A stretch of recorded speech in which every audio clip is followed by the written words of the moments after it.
Salut la Bulls Nation, bienvenue sur French Bulls TV. Les Bulls viennent de prendre une crevée à Milwaukee, 116-82, 34 points d'écart.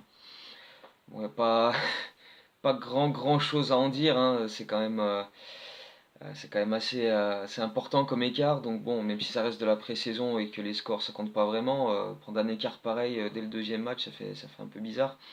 Et ce qui est surtout dommage, c'est qu'on avait montré de bonnes choses au premier match contre New Orleans et on s'est dit, bah, on va construire là-dessus. Et pas du tout. On a très très mal débuté le match. Euh, on a laissé Milwaukee s'installer dans le match et faire ce qu'il voulait. C'est-à-dire qu'en plus, sans créer vraiment des trucs de folie. C'était balle à Giannis, il pénètre, il ressort sur des shooters totalement démarqués, ça rentre et voilà, ça fait un écart d'entrée.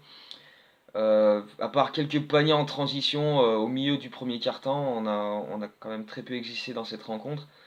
Donc on s'est vite pris des écarts et au final, ben voilà, ça s'est vite reflété au score. Dès le deuxième quart-temps, on était déjà à 20-25 points de retard, on était à -20 à la pause, donc bref, ça a été une catastrophe tout le long, quoi. On a rien vu des belles choses qu'on avait vues contre New Orleans, une défense totalement à la rue, pas de communication, pas d'aide. En attaque, ben, sur les transitions, on se trouvait bien, mais après, sur jeu placé, il y avait pas de screen, pas d'aide, très peu de mouvement, donc bah voilà, beaucoup de shoots pas vraiment forcés, mais enfin qui auraient pu être pris autrement en tout cas.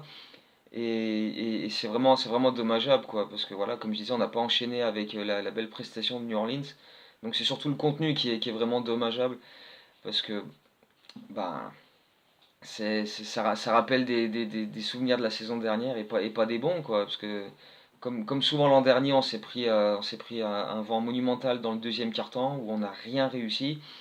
Fred Hoiberg a pris 3 temps morts en 3 minutes dans le deuxième quart-temps. Il n'y en a aucun qui a eu le moindre effet, hein, ça a absolument rien changé. Mais voilà, on était battu dans l'intensité. Il y a une action en plein milieu du deuxième quart-temps. Milwaukee loupe un 3 points totalement ouvert dans un coin. Ils prennent le rebond offensif. Ils ont un 3 points totalement ouvert dans l'autre coin. Ils le loupent, rebond offensif, claquette, et ils marquent. Donc 4 tirs sur la même possession et on n'a pas réussi à choper un rebond ou à défendre correctement. Donc voilà, c'est assez symptomatique de la soirée, quoi. On s'est tout simplement fait balader par une équipe plus physique et plus solide, quoi, de toute façon. Donc ça, c'est pas une surprise. Milwaukee est largement dessus.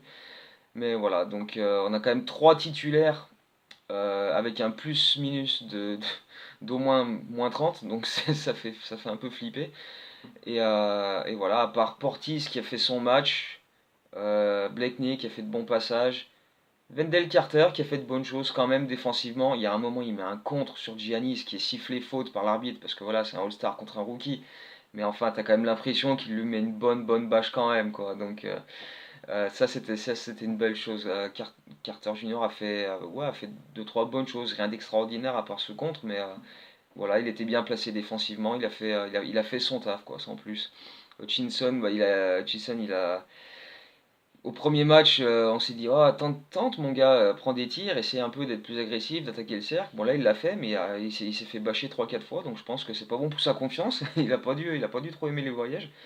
Mais bon, ça fait partie de l'apprentissage, donc il va retenir la leçon, j'imagine. Mais ouais, à part ça, il n'y a pas vraiment de grosse satisfaction, hein, parce que bon, au niveau de l'état d'esprit, au niveau de la communication sur le terrain et du jeu proposé, bah c'était zéro, quoi. C'est un pas en arrière par rapport au dernier match, donc c'est un peu embêtant. C'est surtout ça le problème. Et puis Zach LaVine s'est blessé une cuisse, une action au début du troisième quart-temps où il prend un shoot en déséquilibre près du cercle et quand il retombe, il se tient immédiatement la cuisse, donc ils l'ont sorti. Après la cuisse, suivant la gravité de la blessure, ça peut se compter en semaines, donc c'est un peu emmerdant. Mais bon, lui, après le match, c'est voulu rassurant. Il a dit non, j'aurais pu retourner sur le parquet s'il fallait. Mais bon, les Bulls, enfin, les coachs lui ont dit c'est pas la peine. Il y avait déjà -30, donc ça valait pas bien le coup de le remettre sur le terrain. Donc, on va voir. Si je mets pas de nouvelles vidéos demain, c'est qu'il n'y a pas eu de nouvelles alarmantes sur son état de santé. Par contre, si vous voyez que j'ai posté une nouvelle vidéo demain, c'est qu'il y a un souci. C'est qu'il faut s'inquiéter. Normalement, bah, on rejoue dans la nuit de lundi à mardi à Charlotte à 1h du matin, donc il devrait être là si ce qu'il a dit est vrai. Donc voilà, et maintenant, il y a 3 4 jours pour bien bien bosser et faire ce qu'il faut pour que ce genre de match se reproduise pas trop souvent. Parce que, ok, certes, Milwaukee est plus fort, ça c'est clair, mais on a l'impression que les Bulls sont arrivés là-bas en se disant, bah voilà, de toute façon, on s'en fout un peu. Donc non, là on est encore en pré-saison, c'est pas bien grave, mais il faut quand même construire certaines habitudes et développer des choses qu'on va faire pendant la saison. Donc c'est pas en se pointant comme ça avec une telle non-attitude que les choses vont s'améliorer.